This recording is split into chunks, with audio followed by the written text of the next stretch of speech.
스가랴서 우리 2장 9절로 우리 13절까지 구약성경 1315면입니다.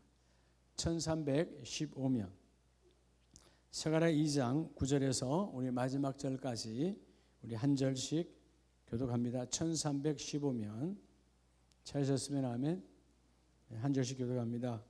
내가 손을 그들 위에 움직인 적 그들이 자기를 섬기던 자들에게 노략거리가 되리라 하셨나니 너희가 만군의 여호와께서 나를 보내신 줄을 알리라.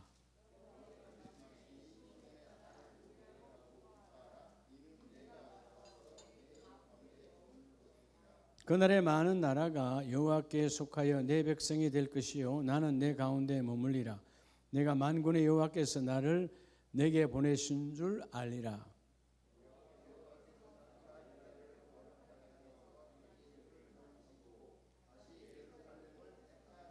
13절 같이 합니다.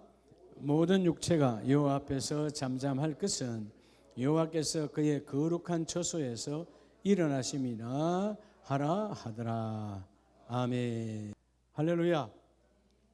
자, 따라 사순절의 영성. 자, 지금 우리가 사순절 기간이죠. 십자가 나와 나라의 죄를 죽으신 그 예수 그리스도의 죽으심의 영성, 그리고 나를 위해 다시 사흘 만에 부활하신 부활의 영성이 온전히 회복되려면 우리가 이 모양 저 모양으로 더럽혀진 우리의 영혼 육간의 더러움을 씻겨내야 돼요. 자, 하나님 앞에 삶으로 서라. 여러분, 우리 하나님 앞에 말로 서는 것이 아니고 가장 복된 자가 누구냐 하면 가장 행복한 자, 복된 자는 삶을 하나님 앞에 갖고 가는 거예요. 근데 삶을 하나님 앞에 갖고 가려면 어떻게 해야 되죠? 죄를 구별해야 되는 거죠. 죄를 버려야 되는 거죠. 하나님께는 빛 대신 하나님께 어둠을 같이 갖고 갈 수가 없잖아요. 며칠 전에 우리가 말씀을 같이 전할 때 여러분 기도, 사순절이 여기서 특별히 기도잖아요. 기도가 얼마나 중요해요. 여러분 기도하는데 기도는 우리 몸의 뭐와 같다고 그랬죠? 기도는 영혼의 맥박과 같다 그랬죠. 우리 육신의 맥박이 이런 맥이 안 잡히면 죽은 거다. 맥이 잡혀야 되잖아 평생에. 그러니까 영혼의 맥박처럼 기도가 중요한데 그 기도에 파생되는 기도를 통하여 오는 하나님이 공급하는 언사는 어마어마한 거예요. 그러니까 모든 믿음의 사람들의 출발은 삶도 기도로 시작이 되어져야 돼요. 자, 최고의 복된 자가 누구라고요? 내 삶을 하나님 앞에 갖고 가는 거예요. 일반적으로 유대인들처럼 타락하면 하나님께는 그죠? 외적인 껍데기 법만 갖고 가고 그 법 속에 내 삶이 담겨져야 되는데 법 안에 삶이 안 담겨져. 못 갖고 가는 거죠. 그러니까 뭐라고 그래요 주께서? 그걸 말해서 율법주의자인 거예요. 남을 위해 정죄하고 정작 그 율법 안에 나는 없어. 우리가 새벽에 안식일을 주께서 안식일의 주인이라 말씀하시고 우리 사순절에 새벽 하나님 주셨잖아요.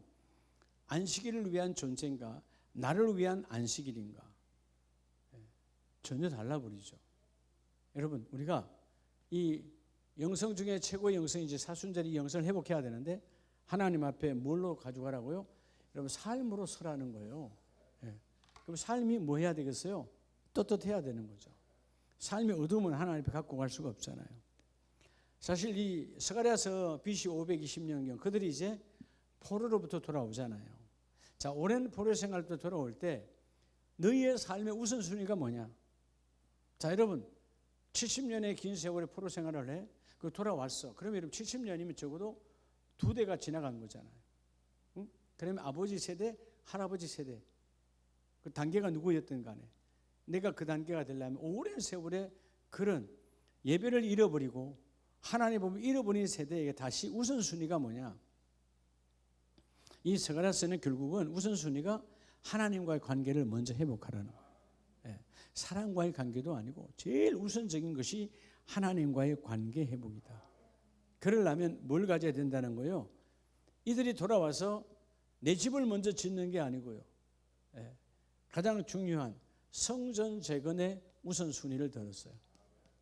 무너진 성전을 다시 재건하는 거죠. 여러분 이 사순절은 우리가 걸어다니는 하나님의 거룩한 성령의 전이잖아요. 이 무너진 성전이 회복되어져야 돼요. 그래서 하나님 앞에 내 삶을 떳떳하게 드릴 수 있는 것. 네. 요즘은 어떻게 보면 모든 사람이 우리의 삶을 들여다보는 그런 이 시대를 살아가잖아요. 뭐 집 안에서야 안 보이겠지만 집 밖에서는 가보면 온 데가 다 CCTV가 있잖아. 그죠? 우리의 것을 다 본다. 사람들은 의식하지 않고 살아가니까 그냥 막 살아가지. 근데 여러분 그 TV가 다 이렇게 보잖아. 우리를 볼 때 내 삶이 떳떳해야 되는 거죠. 그것을 바라보고 삶이 구별되지 않고 CCTV가 나를 보든지 말든지 삶이 변화 없이 똑같아야 돼요. 아름다움으로. 카메라가 딱 오면 표정이 달라졌다가 카메라가 가면 세상으로 간다. 이걸 말해서 우리는 이중인격자라고 그러는 거죠. 하나님 앞에 삶으로 서라. 그래서 저는 첫째 오늘 본문에서 그들의 우선순위가 성전 재건이었는데 우선순위가 내 집, 내 일터 이게 아니에요. 하나님의 손을 왜냐하면 나의 교회가 여러분 내 교회가 즉 교회관 내가 교회를 향한 교회관이 든든해야 가정이 든든해요. 여러분 내 신앙이 무너져 버리면 가정도 일터도 다 무너져 버리는 거예요. 그러니까 먼저 주님의 이 몸된 교회 이 교회와 나와의 관계가 그죠? 밀착되고 흔들리지 아니하면 세상은 가정과 일터를 흔들지만 결국은 물러가게 돼 있어요. 왜냐하면 견고하니까. 그러니까 하나님과 나와의 몸된 교회 사이에 먼저 너희가 이 견고한 신앙을 가져라. 그래서 첫째는 오늘 본문 13절에 모든 육체가 누구 앞에서? 여호와 앞에서 잠잠할 것은 왜 잠잠해야 되느냐? 하나님 앞에. 첫째는 오늘 하나님 앞에 잠잠하라는 거예요. 잠잠하라.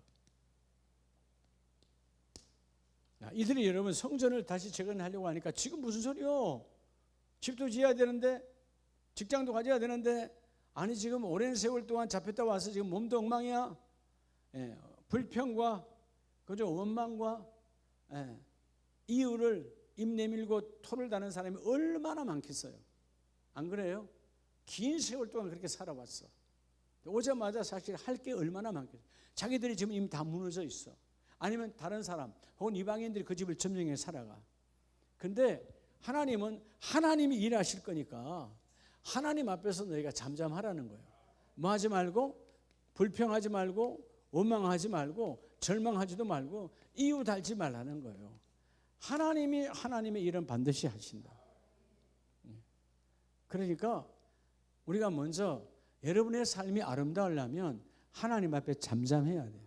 그러니까 잠잠하다는 말은 하나님 앞에 핑계 댈 게 없는 거야. 토달 게 없는 거야. 원망할 게 없는 거야. 왜냐? 12절 여호와께서 장차 유다를 거룩한 땅에서 자기 소유를 삼으시고 다시 예루살렘을 택하시리니 오게 하시고 다시 반드시 하나님 뭐하게 하신다? 회복하게 하신다. 여러분 자 하나님은 여러분의 모든 것을 회복하게 하신다면 자 우리가 구할 처소는 하나님이 다 회복해 주신대요. 그러면 뭐가 우리가 회복돼야 될까요? 하나님 우리가 거하는 집은 하나님 회복해 주신대. 그러면 내 심령, 내 영혼이 하나님과의 관계와 회복되어져야 돼요.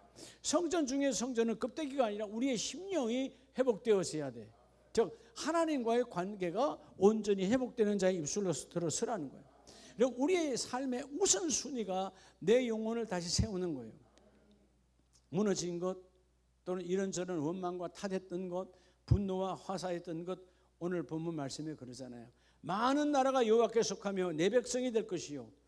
그러니까 너가 이런저런 이유 달지 마. 그 사람들이 우리 압제했는데요. 그들이 우리 포로를 끌고 있는데 신경 쓰지 마라. 하나님은 모든 나라를 내가 뒤집어서 내 백성으로 만들 것이고 그래서 모든 백성이 내가 보낸 여호와께서 하나님이 하신 것을 그들이 알게 하겠다는 거예요. 그래서 우리는 뭐 하라는 거예요? 첫째는 너희가 모든 육체는 예배가 없어요. 이방인이든 유대인이든 누구든 간에 하나님 앞에서 잠잠하라. 왜냐하면 하나님 반드시 너의 거처소에서 일어나 그 모든 일을 이루어낼 것이다. 그래서 여러분 오늘 우리가 불평하는 것도 마이너스 신앙이에요. 그들이 믿는 거니까. 원망, 토다는 것, 변명하는 것, 다 뭐예요? 이유가 있겠죠. 그런데 그런 모든 이유들은 하나님 앞에서 뭐하라? 잠잠하라는 거예요. 왜? 하나님이 일하실 거니까. 여러분, 그래서 우리가 하나님 앞에 이 잠잠한 삶을, 여러분, 잠잠하다는 말이 결국 뭘까요? 그 삶이 여러분 하나님을 신뢰하는 것으로 가득하는 거예요. 지금 이 상황에 여러분 잠잠할 수가 없잖아. 아무것도 오늘 밤에 잠잘 자리가 마련되어 있지 않아. 오늘 저녁 내일 먹을 음식도 없어. 그런데 하나님은 잠잠하라는 거예요. 결국 누가 하신다는 거예요? 하나님도 하신다라는 거예요. 예. 우리가 지금 탄핵 결정을 앞두고 마침 극한 대립이잖아요. 사실 가장 아름다운 모습은 모두가 다 하나님 앞에 무릎 꿇고 기도한다면, 그러면 서로가 서로를 미워하지는 않을 거 아니에요. 그죠? 예. 어제도 내가 신문 보니까 우리 국민일보에 나와, 이렇게 보면 한 직장에서 서로가 친구였다가 원수됐다며. 예? 말 한마디 꺼냈다가 나는 찬성이요, 나는 반대요 했다가 20년, 30년 지기가 원수돼 버렸다는 거예요. 예. 그 원수돼야 될 일입니까? 기도 안 하니까, 그죠? 예. 하나님 앞에 우리가 여러분, 결국 이런 상황까지 온 것은 다 우리의 제약이에요. 그죠? 좌우로 극히 나누어진, 너무 심하죠, 대한민국은. 남북으로 나눠져 있는데 남한에서도 이렇게 나눠져 있으면 우리가 북한을 향하여 뭔 힘을 쓰겠어요? 그러니까 우리가 하나님 앞에 잠시 내가 여러분, 죄인은 할 말이 있어요, 없어요? 할 말이 없어요. 근데 우리는 내가 죄인이라고 여러분 인정하는 자가 없어. 다 내가 의로운 자야. 그러니까 내가 의로우니까 상대를 다 정죄하는 거예요. 너희들 거는, 심지어 너희들은 없어져야 돼. 없어져야 돼. 예. 그렇잖아요. 난 배운 사람들이 그래도 적어도 요즘은 다 젊은이들도 다 여러분 대학교 다니고 다 그러잖아요. 근데 막 그 사람들을 다 예를 들어서 좌쪽이면 너희들은 북한 가서 살아라, 우쪽이면 너희는 미국 가서 살아라. 맨날 성주기 들고 왔다 갔다 하니까 너희들은 다 미국 가서 살아, 너희는 다 북한 가서 살아. 나만은 내 혼자 살아야 될까? 예, 이게 참 여러분, 우리가 착각하면 안 돼요. 제가 어젯밤에 신방하고 어제 마지막 집에 우리 백봉자 권사님 대기였는데 10시 40분에 마쳤나? 여러분, 그 어르신이 그 연세가 있는데도 그냥 이야기를 잘 하시니까 아주 그냥 눈이 아주 초롱초롱하셔. 그거 너무 좋아하시는 거예요. 이야기 한참 나누고 커피 마시면서. 너무 늦었잖아요. 늦은 시간에 이제 일어나서 오는데 그건 자유로 11시가 넘었죠. 야, 자유로에 차 하나 없는 거예요. 우리 착각했어요. 야, 차가 하나 없다. 이거 우리가 얼마나 부자냐. 차가 없는데 우리 집에 차가 있다. 맞아요? 아니거든. 착각이란 말이에요. 밤중이니까 차가 없을 뿐이지. 다 자러 갔지.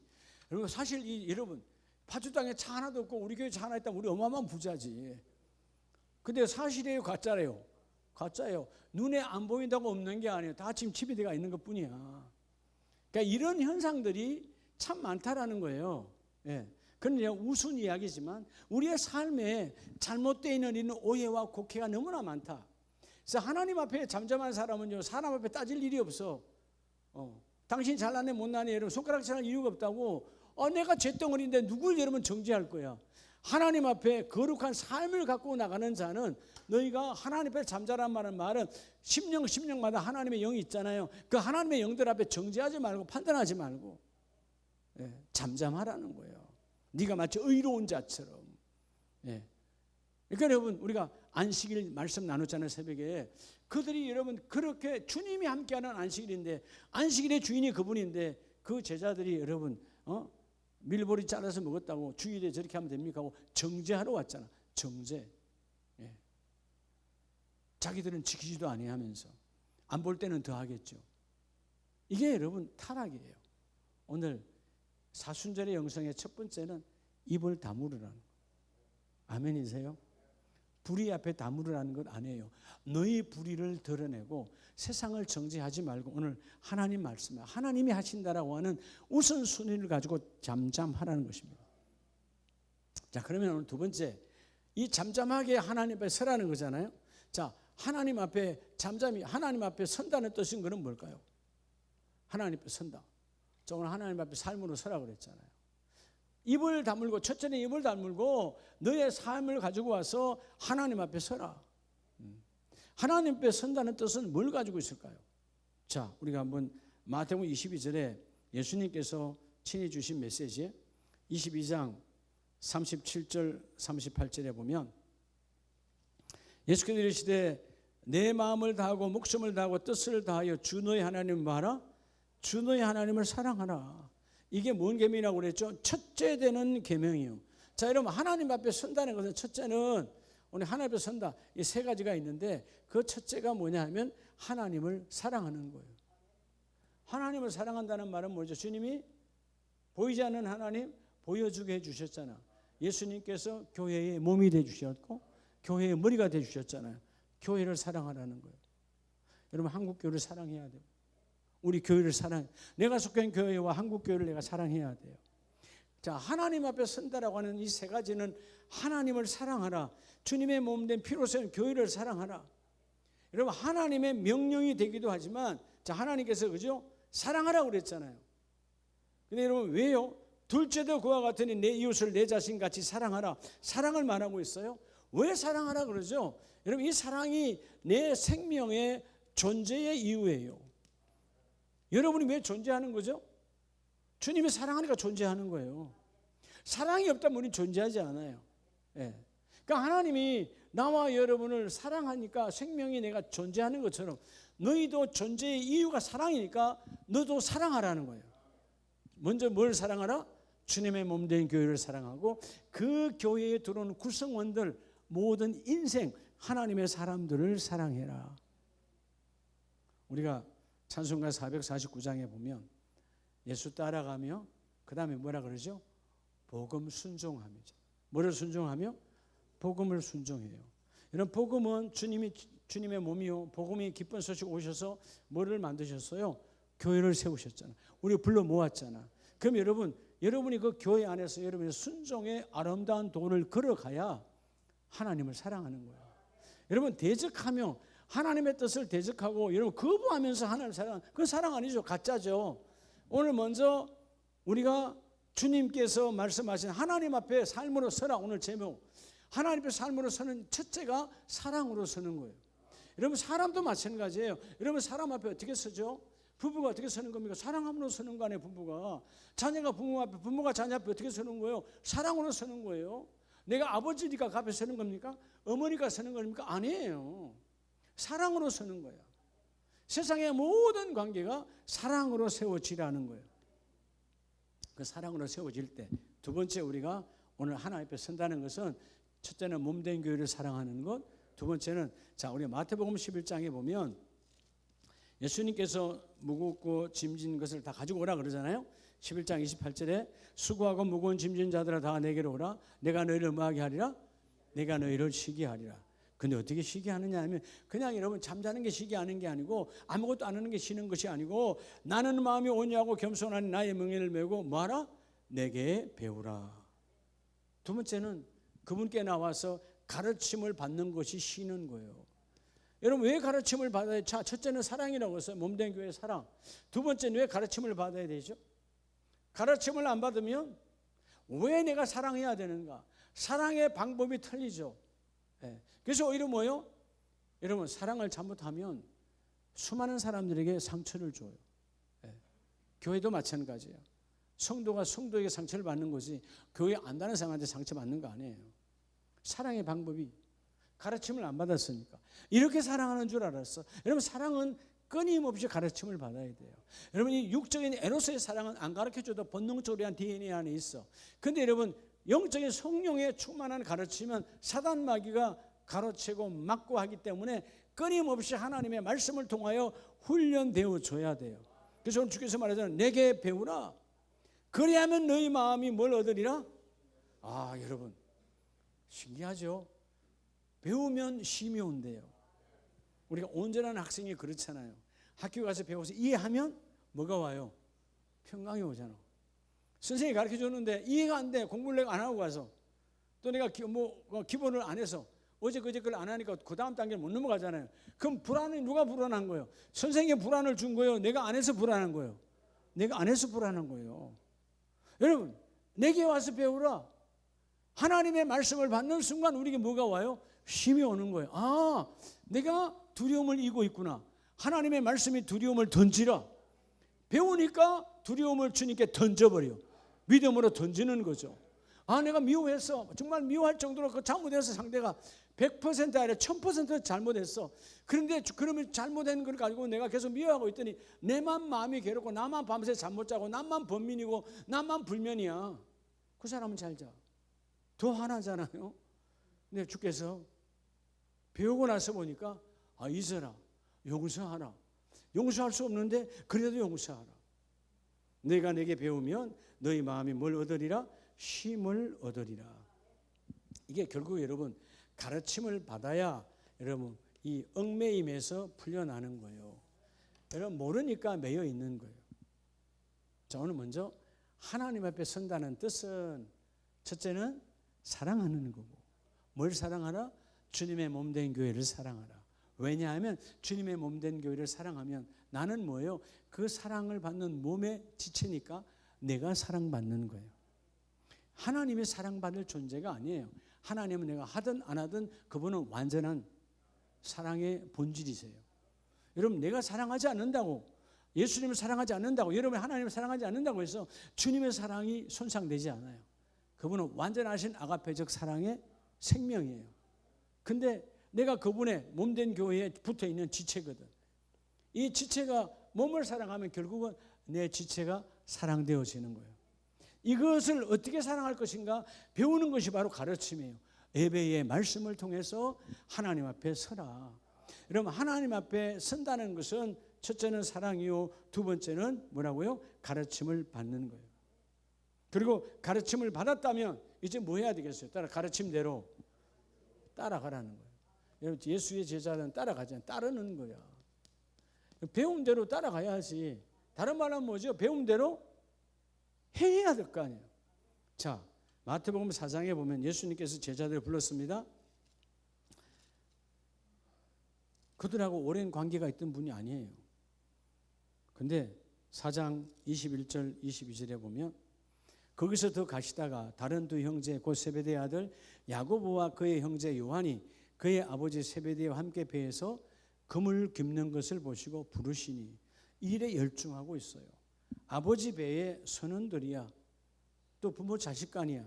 열심히 일하고 있어. 근데 주께서 부르시니 콜링했다 그 말이에요. 불렀어요. 아니 우리 지금 아버지와 그물을 깃고 있습니다. 고기 잡으러 가야 됩니다. 라고 따지지 아니하고 뭐라 그래요? 그들이 곧 배와 누구를 버려두고 아버지를 버려두고 아버지가 죽었나요? 아니잖아요. 아버지의 사역에 그대로 두고 아버지는 육신이라는 그대로 두고 나는 육신의 일이 아니라 뭐를 따르니라? 예수를 따르니라. 여러분 우리의 삶이 예수님께로 직진하여 붙들어질 때 하나님은 이들의 삶을 받으세요. 그러니까 주께서 뭐라고 그러죠? 하나님의 일꾼은 그 성전에 나는 것으로 하나님이 먹이시고 입히시고 재워주신다. 왜? 주님이 몸된 교회니까. 이런 몸된 교회의 지체는요 그분이 다 공급하세요. 그분이 다 이루어주세요. 속지 말라는 거죠. 그러니까 여러분 오늘 삶으로 서라. 말로 서지 말고 너희의 삶으로 하나님 앞에 서라. 먼저 뭐 하기 위해서 너가 이런 핑계 저런 이유 저런 변명 다 입을 다물고 잠잠하고 다시 하나님 앞에 서라는 거죠. 우리가 여러분 그냥 믿음의 조상이 그냥 되어지는 게 아니잖아요. 근데 아브라함만 대단해서 믿음의 조상이에요. 아브라함도 실수 많이 했어요. 아내도 팔아먹었어요. 그렇죠? 유약했어요. 그런데 중요한 건 뭐예요? 하나님이 그를 믿음의 조상을 세웠다는 말은 나와 여러분도 여러분의 각 가정에서 믿음의 조상이 될 수 있다라는 거예요. 아브라함도 75세에 부름받아서 하나님이 그를 썼다. 그럼 여러분은 더 가능성이 더 큰 거죠. 더 젊은 날에 부름을 받았으니까. 그렇잖아요? 지금 여기 계신 분이 처음 예수 만난 나이가 75세로 부름받은 사람 한 분도 없네. 더 젊은 나이 부름받았잖아요. 여러분, 믿음의 조상이 되었다는 말은 너희도 믿음의 조상이 되는 데는 조금도 하나님이 거리끼지 아니하고 내가 너희 가문에서 너를 믿음의 조상을 쓰겠다는 거예요. 그러면 여러분, 아브라함이 뭐 했어요? 우리에서 나와서 하란을 거쳐서 가나안 땅으로 여러분 돌고 돌을 때 뭐 하는 거예요?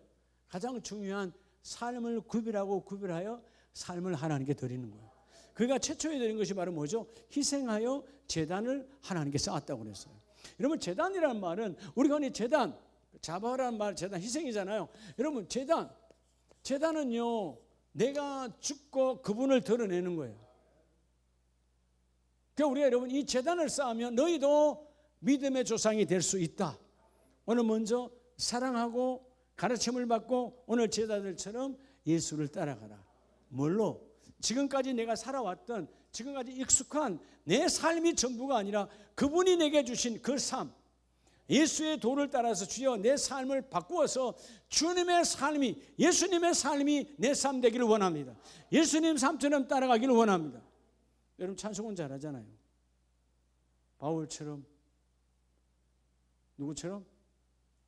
그렇게 살 수는 없을까? 찬송 많이 했잖아요, 여러분. 그죠? 예수님처럼 바울처럼 그렇게 살 수는 없을까? 살 수 있어요. 문제는 뭐예요? 모든 문제의 중심은 내가 문제인 거예요. 뭐 하지 못하니까 사랑하지 않아. 자기를 사랑하면 절대로 주님을 사랑할 수 없어요. 에고가 강한 사람은, 자기가 강한 사람은 주님을 사랑할 수 없어요. 그러니까 뭐죠? 주님을 사랑하지 아니하니까 하나님의 말씀에 가르침을 받지 않아요. 들어오지 않아요. 듣고 끝나는 거예요. 이런 말씀을 듣고 끝나면 그냥 아무것도 아니에요. 말씀은 듣고 반드시 뭐 해야죠? 따라가야 돼요. 따라서 말씀대로 따라가라는 거예요. 자, 오늘 이 시대는 성령의 시대, 성령께서 오셔서 말씀 주시고 말씀대로 행하는 것이, 말씀대로 사는 것이 바로 그분을 따라가는 것이다. 따라합시다. 삶으로. 그래서 세 번째는 여러분 오늘 자 이렇게 하나님은 사랑하게 하시고 또 가르치시고 따르게 하시는데 여러분이 세 번째 여러분의 삶으로 여러분 하나님께 여러분 앞에 나아가면 자 하나님께서는 여러분에게 뭐 해드릴까요? 내가 삶의 하나님을 모셔. 그럼 하나님 뭐 할까? 성경에 그대로 증거하고 있어요. 자, 시편 53편을 보면 하나님이 다윗도요 삶을 하나님께 드려 가장 어려울 때 시편 54편 4절에 하나님은 나를 돕는 이시며 주께서는 내 생명을 뭐 하시도다 붙들어 주시는 이시니이다. 자, 여러분 다시 말하면 다윗은 삶이 힘들고 어려울 때 어떤 상황, 잘 나갈 때나 왕으로 있을 때나 도망자였을 때 어떤 상황에도 하나님께서 나를 도우시는 하나님이시다. 이 도우심에 대한 것이요 흔들리지 않아요. 근데 우리는 조금만 뭐 하면 하나님 나를 버리셨는가 봐, 하나님 나를 외면했는가 봐. 아니요. 여러분 다윗도 막장이 있었어요. 처절한 막판 인생이 있었어요. 근데 하나님께는 여러분의 삶에 하나님을 모시면 우리는 어떨 때는 그렇게 겸양해서 이 삶에 어떻게 하나님을 모실까? 여러분 사람은 그런 환경에 못 모셔. 우리 때로는 신방을 가려고 그러면 목사님 지금 집이 엉망이에요. 집에다 못 모시겠습니다. 제가 집안 환경 보러 갑니까? 집안 청소된 거 보러 가요. 귀하이면 그때 덕분에 청소하면 하는 것도 괜찮지. 근데 여러분 제가 무슨 집에 청소됐나 안 됐나 무슨 제가 미화원입니까? 확인하러 갑니까? A급 B급 맥입니까? 아니잖아요. 그러니까 여러분 하나님은 우리를 도우시는 하나님이야. 내 삶을 내 현 상황 그대로 부끄럽지만 때로는 고개를 들 수 없는 삶이지만 하나님 내 삶에 찾아오셔서 내 생명을 붙들어 주신 하나님이시다. 그래서 6절에 뭐라고 그래요? 내가 낙한 죄로 주께 제사하리이다. 여러분 성경에 나오는 이 다윗의 낙한 죄는요, 낙한 죄란 말은 스스로 기쁠락이잖아요. 그러니까 뭐죠? 자원하여 기쁨으로 드리는 예배예요. 여러분, 자 오늘 하나님이 도우시는 것이 내 안에 확 들어와 있는 사람은 예배가 혹은 여러분의 기도가 어떻다고요? 자원하여 기쁨으로 드리는 거예요. 그게 낙헌제야. 네. 여러분의 예배 안에, 여러분의 기도 안에, 여러분의 찬송 안에 이 낙이 있어야 돼요. 세상이 주는 낙은 나를 썩게, 내 영혼을 썩게 하고 내 육신을 망가뜨리지만 오늘 다윗이 그랬잖아요. 나는 낙헌제로 주께 제사하리이다. 자발적인 제사, 기쁨의 제사, 행복함이 있는 주여 내 삶을 받아 주시옵소서. 왜 주는 나를 돕는 자시니까. 그죠? 오늘 여러분 하나님께 삶을 드리면 첫째가 우리를 도와주신 하나님 앞에 너의 기도와 너의 찬송과 너의 예물이 낙헌제의 예배가 되라는 거예요. 기쁨과 자원하여. 이것도 여러분 자원이 아니에요. 내가 집사니까 드려야지. 자원이요 자원 아니요. 조건 달았잖아요. 집사니까 예배해야 되는 겁니까? 주님 만났으면 여러분 그때부터 예배해야지. 예? 여러분 때로는요. 여러분 기도 제목에 여러분 그런 게 있대. 없는 것보다는 있는 게 나아. 교구의 기도 제목들을 보면 없는 것보다 있는 게 나은데 사실 그 기도 제목이 틀린 거예요. 뭐가요? 몰라. 내가 지금 누가 했는지 모르겠는데 하여튼 내가 교구에 옆에 받은 기억이 있어. 없는 것보다 나아요. 그렇게라도 적어야 돼. 하나님 11조를 드리게 해주세요. 어떤 교구가 있던데 교구장님 적어놨던데 교구원이 누가 나 11조 할 수 있게 좀 해주세요. 여러분 11조를 할 수 있게 해주세요. 기도 제목 아니에요. 그거는. 예. 이해가 돼요? 11조 내 거 아니에요. 뭘 내가 드릴 수 있게 해. 하나님 그 도둑질하고 있는 거 빨리 도둑질 안 하면 되는 거예요. 여러분 기도 제목을 잘못 적지 마세요. 그건 기도 제목이 아니에요. 기도 제목은 내가 참 빨리 나왔으면 좋겠는데 안 나와서 하나님 좀 고쳐주세요. 우리 집의 환경이 지금 경제적으로 너무 어려워. 좀 좋아지면 좋겠는데 하나님 좀 이거 좀 좋게 해주세요. 그런 게 다 기도 제목이에요. 그거는. 그런데 그래서 11조는 기도 제목이 아니야. 하나님의 것이야. 그냥 드리면 되는 거야.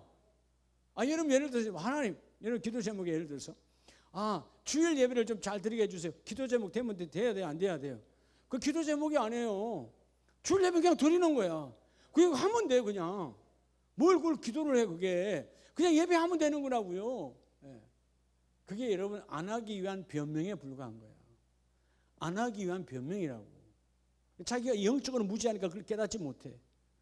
예배는 그냥 하는 거예요. 뭘 예배하게 해달라고 그래. 예배는 당연히 주일 예배해야지. 주일을 지키라. 계명이잖아요. 그러니까 여러분 오늘 이런 우리가 어린아이처럼 무지한 기도가 많다라는 거예요. 속지 말고. 그래서 11조는 하면 되고 주일은 예배를 드리면 되고. 그죠? 그건 기도 제목이 아니다. 원래 하나님과 나 사이에 정해진 거다. 아멘이세요? 그러니까 여러분 철저하게 이런 부분들을 구별해야 된다는 거예요. 예를 여러분 왜 자녀를 놓기 위해서 기도하는 거예요? 자, 우리 군법의 사모님 이제 좀 있으면 아기를 낳을 텐데 그럼 기도해야지. 하나님 우리 아기가 건강하게 지혜롭게 복의 복을 다해서 이 땅에 나오게 하옵소서. 기도해야 돼요. 하나님은 애초부터 내가 너에게 건강한 자녀로 요 몇 킬로에 이렇게 준다는 말씀 없었잖아. 그건 내가 기도해야 되는 거예요. 하나님 자녀를 주세요. 하나님 자녀를 내가 1명 준다, 2명 준다, 안 준다 말이 있었어요, 없었어요? 결혼할 때 안 했잖아. 그건 내가 기도해야 되는 거예요. 하나를 둘 다 하나님께 달라고 그래야 돼. 하나님 내가 원래 계획이 3명이니까 3명 주세요. 그건 어거지야. 쥐가 어떻게 계획을 세워. 근데 하나님 몇 명 주실지 모르겠지만 하나님 제 마음은요 한 4, 5명이었으면 좋겠어요. 그건 맞는 거죠. 근데 하나님 내가 계획을 4명 잡았으니까 4명 달라? 그럼 쥐가 하나님이야. 그렇잖아요? 내가 손혜진 목사 얼굴 보니까 한 4선 날라고 한 것 같은데 그게 아멘이 없어. 아내를 바라보니까 도저히 아멘을 못하겠어. 근데 하여튼 뭐 자녀는 사실 많이 나면 좋아요. 요즘 이 시대가 나 어저께인가 그저께 깜짝 놀라서 우리 한숙이 집사님 가서 얘기 들었는데 진짜 좋은 세상 산다. 이런 좋은 세상에 얘기를 안 나? 우리 한 집사님 사위가 한조인데 한조. 직장에서 그 무슨 휴가? 육아. 요즘은 부부 휴가를 받는데 부부가 육아휴가를 봐서 1년이고 6개월 동안 아기를 키우는데 본금은 다 나오는 거야. 이거 진짜 좋은 세상이다. 우리 때 만약에 저는 우리 아기 뭐 해외에 있었지만 낳는다 해도 직장 나갔겠지만 우리 때는 만약 우리 때죠. 우리 때는 아기 낳는다고 오늘 월차 써야 되겠는데 그러면 뭐라 그래요? 위해서 네가 애기 낳냐? 우리 때는 그랬다니까 직장, 그죠? 예. 여러분 육아휴직이 어디 있어요? 그럼 아예 가서 영원히 휴직하고 나오지 마. 야, 그게 이 정말 좋은 시대에 사는 거야. 예? 애기가 나오면 많이 왕이야. 국가도 막 왕으로 대해 주니까. 이런 좋은 시대에 하나님께 많이 달라 그러세요. 예. 여러분 또 자녀들이 많이 나올 수 있도록 기도하세요. 많이 나오면 좋죠, 뭐. 예, 지나고 보니까 이미 다 지난 거 후회하면 뭐 하겠어요.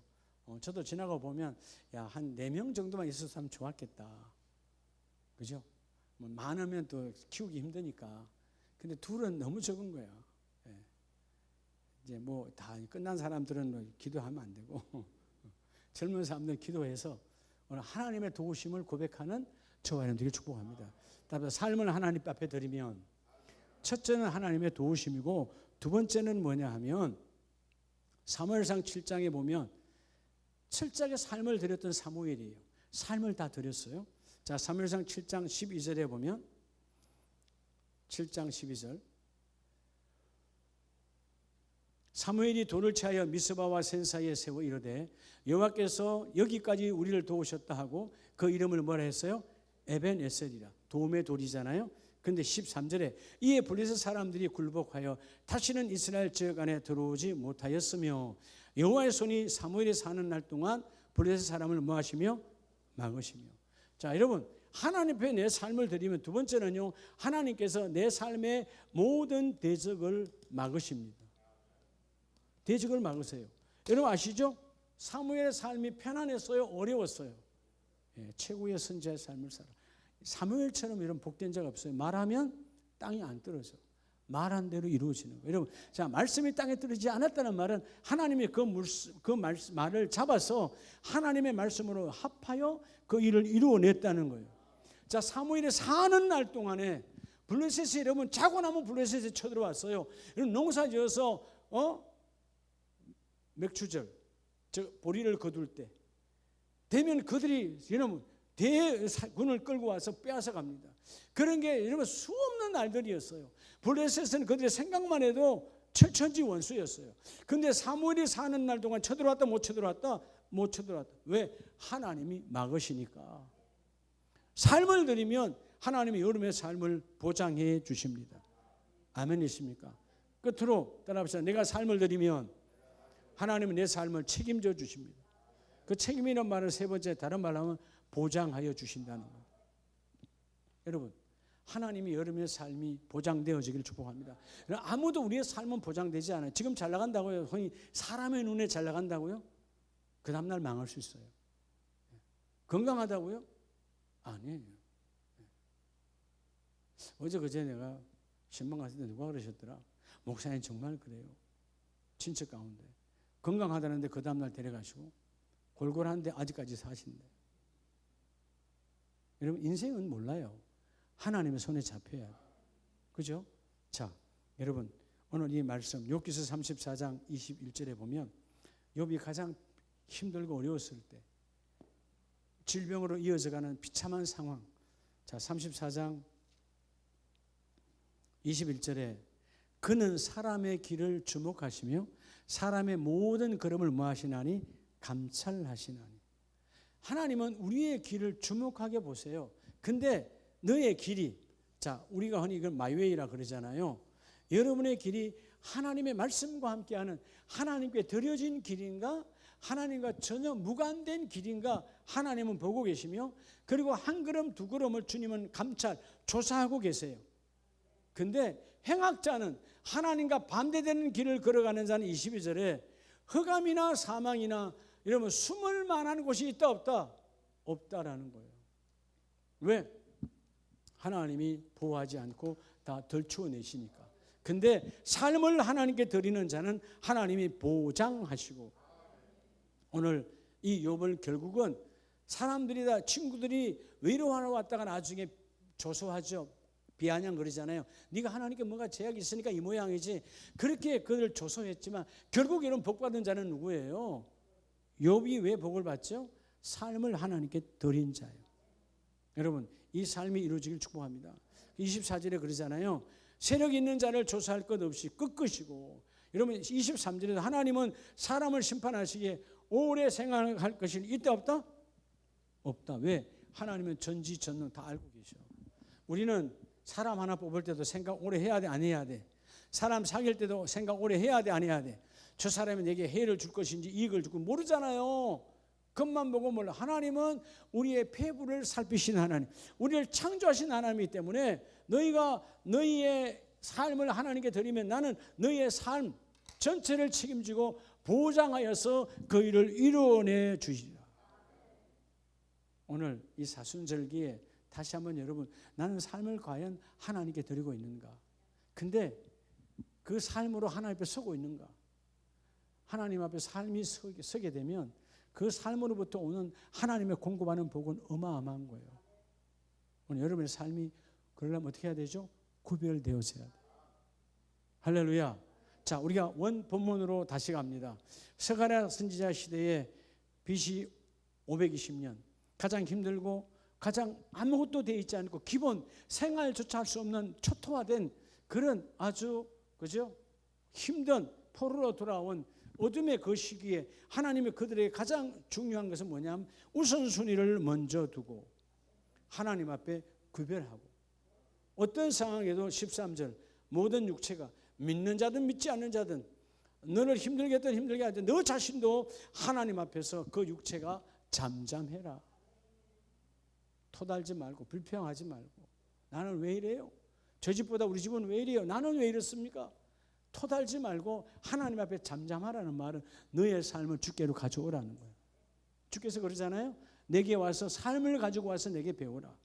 그러면 너희가 쉬게 될 것이요. 여러분 삶을 가지고 왔는데 주님 와서 가만히 있으라 하지 않아요. 너의 수고와 무거운 짐의 그 모든 것들을 갖고 오라는 거예요. 와서 배우라는 거예요. 그 배움 속에서 하나님 뭘 주신다?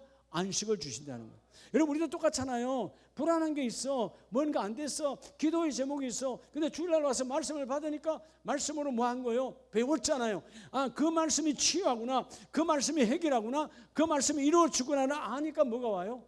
평강이 오는 거죠. 예. 내일을 몰라서 사람들이 불안해할 때 성령이 함께 하심을 고백하는 내일이 있는 자는 불안해하지 않아. 그분이 그 일을 이루어주리라. 철저하게 이 사순절에 여러분의 삶을 구별하여서 삶을 하나님께 드릴 수 있는, 삶을 떳떳하게 내놓을 수 있는, 어둠과 썩지 아니하고 주여 내 비록 초라하지만 내놓을 것 없는 삶일지라도 주님은 여러분 계산 없이 내놓는 삶을 받기를 원하세요. 이 삶이 구별되는 사순절의 영성되기를 주의 이름으로 축복합니다. 그냥 두 손 높이 들어주고